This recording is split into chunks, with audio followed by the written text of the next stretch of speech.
Dinas Kesehatan Kota Makassar membekali Duta Advokasi Kawasan Tanpa Rokok.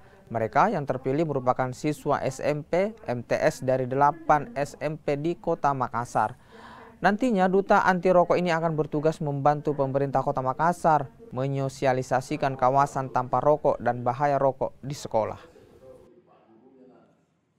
Nantinya akan ada edaran ke setiap sekolah untuk bisa sekolah lebih memaksimalkan lagi kawasan tanpa rokok di sekolah dan terutama kembali untuk memberikan edukasi kepada semua masyarakat sekolah.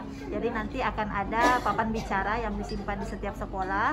Ini tentunya mendukung program kita sebagai sekolah yang kawasan tanpa rokok dan juga kedepannya akan lebih memaksimalkan fungsi sekolah sehat yang menjadi salah satu parameter untuk penilaian sekolah sehat di Kota Makassar.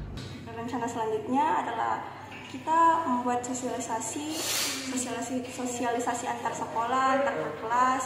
Kita membuat, kita juga bisa membuat. Tadi kita sudah menyusun rencananya.